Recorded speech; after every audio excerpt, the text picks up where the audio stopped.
What's up, guys? We're back here in Archeworld. Let's talk about the player population, what's going on in Server 1 here. So, give you a quick background. Server 1 is pretty much broken down into two factions, and there is no factions in this game, right? So, it's all player made politics. Essentially, you have a hostile, one guild who has this, say the left side of the faction, and then you have SPG, which has the right side of the faction. And so Hostile is allied with several different guilds. Curios is one of them, our guild. SPG has like Golden something over there, and then there's like a couple other random stray people, random stray guilds, independent guilds if you want, right? So you have that. Like there's two distinct real worlds kind of in Arcworld, right? You have the PvP guild content that everyone is fighting over the rifts. They're fighting over the war zones because they want the loot, and they're trying to kill the bosses so they can get Archeum cores and Archeum core shards so they can upgrade their characters, or they can sell it to other characters. And you can see that game is going, quite well. We have almost everyone at like 11.5 is where you get stuck as a normal player. So everyone in the top 100, these guys like 11.5, 11.8, these are essentially free to play players, right? The only difference between these guys is the blue and the green substats on their weapons and armors. But this is all free to play stuff. Like the rankings, and you do have to opt into the rankings, is all just substats, and see just one or two minor different points will get you a difference of 50 30 points in gear score. So you even go all the way up to the top. So if you look at, I think it's like number 6, number 8, so Hello Kitty is actually still essentially in free to play gear, right? All these gears you can earn free to play, and the reason that she or he has a higher gear score is because of all the substats being higher. You can see this is very important. A double blue on his bow right there. But you'll notice that. Oh, actually, oops, sorry. He's in tier 4 armor. Really? Tier 4 armor? Is that low? That's crazy. He's in full tier 4. Okay, so let's go. Hello Kitty's not the right example. Is it this one? All right, it's this one. So you can see he's in all tier 3, and then tier 4 on the weapons. So that is number 12. That's 12035 and 12046 is this one. Yep, still all of this is free to play stuff. Let's go up to 12133. And I mean a little bit less free to play because you have to upgrade your weapons with Archeum, right? But all the armor and everything is free to play. So getting those substats is very, very important, and it gets you up to 12133 if you get like the best substats, right? Then there's the farming aspect and the farming gameplay. So the farming aspect of the game is all these crops and all the household activities that you have to do. It's not much, right? So we're going to go over to our next house, and we're going to harvest our labor and get our Archeum from the machine. And yeah, like we don't even do personally, I don't even do crops because I have so many houses that I don't have time to do all that. And when you really look at like player population, right, you'll notice, if you think about it, there is thousands of land plots, and there is a lot of people that are doing the harvesting and harvesting these crops. You see all these trees and all these mining drills and all the pens. Everything has to be harvested, and it takes time, real life time to do that. You're gonna have to log in, and you're gonna have to click and wait 5 to 10 seconds to harvest these things, and then you have to plant them again and repeat the process. It is a very long and time consuming thing. So when you really think about, hey, I don't see 10,000 people online, like that's it doesn't sound right to me. Well, majority of those players are not doing PvP activities, right? Majority of those players are doing farm life activities, farming the game and their land crops, right? So every little activity, like every time that you harvest a tree or a crop, it's going to take you approximately 10 seconds to do. And on a small little land here, you have 12 crops. So 12 times 10 seconds, you're looking at 120 seconds to harvest everything. Then you replant everything, and then you rinse repeat on other properties per se, right? And then you also have to harvest your bed and harvest your Archean machine. It does take some time to log into the game. It takes time to hear after stones. Like all these little time sinks add up, and they, this is where majority of the players are doing. Like they are harvesting because these harvests happen every 4 hours or every 8 hours or every 24 hours, right? So you've got to constantly be on your game to harvest your crops and to play that Farmville style gameplay. So realistically, there's two different games going on at the same time that share and feed into one economy. You have the land owners, you have the farming people, and then they used to be called potato farmers, and then you have the PvP Rift conflict people. Those groups, they overlap slightly. Obviously, the people that are doing rifts and PvP, they might have a house or two here and there and try to do it. But generally, if they enjoy rifting and they enjoy PvPing and they enjoy that kind of activity, they're not going to want to waste and spend the time to do farming activities like this. Like, see, I have trees here and they're almost dead. Like, I've pretty much given up on doing this because look how long it takes to harvest a tree. It's literally just not worth my time to harvest a tree. I'd rather just spend my time doing something else, buying the stuff, making either real life money or just harvesting labor and Archeum, etc., right? Like, I'm not going to harvest these trees in this video. I'm going to skip this and go to my next house and make sure that that is being taken care of. Yes, you can have a lot of houses. You can have a ton. We have approximately 40 houses on this, this account here. Like, a lot of people do have a lot of houses, but that is like almost a full-time job, especially if you are doing crops, right? If you are harvesting those crops and you have probably more than 20 houses, you're literally playing nonstop Farmville, harvesting the crops, every day, pretty much probably like 12 hours a day doing harvesting and teleporting. That's another thing too. People wonder why are land prices, so different. Why do some people rent a small land for like 90 BSLT and some people rent a small land for 200 BSLT?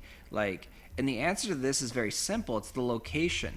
Like, if you have a bunch of houses, you want them all to be connected and next to each other because that means it saves you time, which saves you time, which is very, very important. And also, if they're right next to each other, if I have the ownership of like this plot over here, then I don't have to waste a hereafter stone, which is of value, right? So everything in the game has value.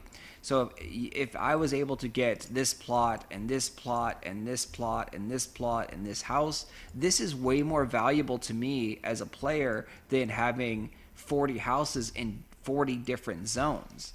So that is the reason why you see just different rent disparities on properties, right? Because the players that own the NFTs can actually change the rent and rent it for, a range of whatever they want, right? There is some limits, there's some lower limits, and there's some upper limits on it. But for the most part, they can rent it roughly whatever they want to other players. And the prices can go up, the prices can go down. So, yeah, location. Just like in real life, real estate is very, very important, especially in this game also. So those are the reasons why some people rent for 200 BSLT for like a small land, right? And others will rent for 90 BSLT or 80 BSLT. Like, you can find both of those depending on how much demand there is for that specific location. But as you see, I'm more on the farm life PvE aspect here of gathering your crops and gathering your resources, and I don't even do the crops because literally it is too time consuming for me. So between that and then playing the auction house, crafting things, it's literally like a full-time job. And again, nothing to knock the PvP crowd, right? The PvP crowd has their own game going on over there. Like, they don't really need to interact with houses too much. Like, you do need labor and things like that. But once you're doing rifts and you're getting drops, you open up the coin boxes, you open up the loot boxes from the rift bosses, and you get your daily labor by killing monsters by doing the blue quest down here. So you're going to get at least 100 labor from killing monsters. You see, we haven't done this yet. We haven't killed 150 monsters because all I'm doing is PvE activities. So with this 100 labor, you open up a rift box and you hopefully get a Archeum core, the blue one, or if you are farming harder monsters, the purple one. If not, you're hoping to get a shard, which the shards are worth about 10 BSLT, give or take right now. The purple ones are worth a little bit more, about 20 BSLT. And with that resources, you simply probably buy a labor potion so you can open up more of these bags and repeat the process over and over again. Like, that's the gameplay loop for the PvP crowd, right? And then obviously you have some PvP here and there, but they don't interact too much. Where it interacts is the PvP crowd, in order to get stronger and to kill stronger bosses and to get better loot, they need to upgrade their gear, right?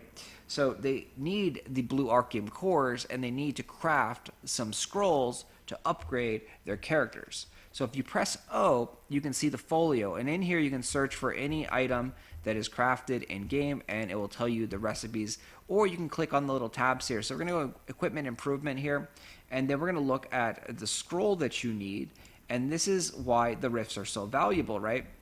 The rifts provide these Archeum cores. They also provide stones of rift, or faint rift stones as they're called now. And then the Shadowgun is actually from the PvE. You actually have to craft these from the farming materials. So they can get 3/4 of the recipe from doing rifts.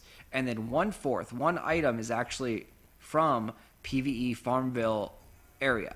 And you'll notice that the Shadowgun rare crystal is quite rare and expensive, right? If we type Shadowgun, that the Shadowgun over here is about like 70 or 80 BSLT. So 65 to 70 BSLT. And increasing volume on these. More and more people are buying them and upgrading their gear because more and more rifts are getting those Archeum cores, and they're trying to progress their characters so that they can get the purple Archeum cores and either sell it or progress their characters even further. So the game loop works really, really well here. You got two different games going on at the same time. They all feed into one loop, and the player population, you'll notice, is pretty well thriving. Like, the lands are starting to fill up, right? It's been 5-ish days now, and most of the lands are filling up. People are renting because it is very profitable to actually rent the land if you do just bare minimum. If you just do the bed and the Archeum machine, you're profiting a good amount. We'll do another video on that, explaining the amount of profits that you're getting right now. It is pretty high. It's pretty good. So it's a good activity to do right now. Obviously, it's supply and demand, right? Everything will change based on values and how much things are selling for. So let's see. We actually harvested a couple things. We put down some Archeum braziers here, and I like these a lot because they have a faster gathering time. You can see how quick it is compared to the other trees, and I also feel like these potentially are a good investment. So obviously there's a chance to pull a 1 million Archeum out of here. I've never pulled anything higher than 10,000 Archeum, but RNG chance, we go with the slot machine. So we got two chances right here. We'll end the video maybe with a bang, get 1 million. All right, last one. Let's get 1 million Archeum. Nope, we got 300 Archeum, and there we do it. So that is the house rotation that I have going on here, and then simply set my timer for 12 hours and repeat the process. But yeah, population I think is doing really, really well. I'm happy to see the land start to fill up more and more and more, and the PvP population might actually start to decline. And the reason for this, I think, is because people get tired of doing the same thing over and over and over again, right? And everyone is stuck around that like 11.6 gear score. The only way to progress your character is to buy the Archeum cores or to get the Archeum cores as drops. So everyone's trying to do the same thing, and the Archeum cores are very rare. And then on top of that, you also need other resources. So even if you are a free-to-play player and you get the Archeum core, you still need the Shadowgun blue crystal that is going to cost you a lot of BSLT.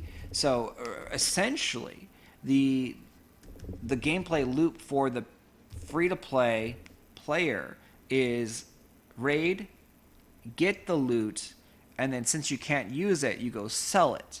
And once you sell it and once you earn enough BSLT, you probably should invest it into a land, or you could invest it into your character and just buy the Shadowgun, rare crystal. Or you end up quitting the game. So there's 3 different options right there. So it's either, get enough BSLT to rent a land and put down a tent, which costs 260 BSLT at this point. Or there is get enough BSLT to buy the Shadowgun crystal and then attempt to upgrade your gear and progress your character. But I don't like that approach. And then there's the last one is you just keep raiding until you have had enough fun and you're like, okay, I'm done. I'm bored with this game, and then you end up quitting the game. So I do think the rifting population will die down soon. Maybe in the next month or so, we'll see about 50% less players fighting over the rifts, because it's just fatigue happens, right? Real life happens. You can't be playing the game 24/7 and doing this stuff. And if you're not playing the game 24/7, you get into that fear of missing out, and you feel like people are progressing and you're not moving forward, and it's a vicious cycle, right? We'll see what happens. This is all speculation. This is all my guesses on these things, and I hope you guys have fun and enjoy the game as much as I do. I have fun. I enjoy the game, and I'm gonna gear up. I'm gonna get stronger so I can actually do harder content and do arenas and do dungeons. Like, that is my end goal here. Eventually I might end up renting out some of the lands, because having 40 lands is too much land, I think, to manage. But yep, I enjoy Archeworld, and I'm a mix of most. Like, mainly I'm PvE, right? Mainly PvE focused, but I do enjoy some combat here and there. I'm not very good at combat, so that's why I, want to improve my character so my gear score is higher and I can get, carried by my gear, essentially, right? Anyway, I will talk to you guys later. Thanks for watching, and if you like this video, hit that like button, subscribe to the channel if you haven't already, and I'll see you in the next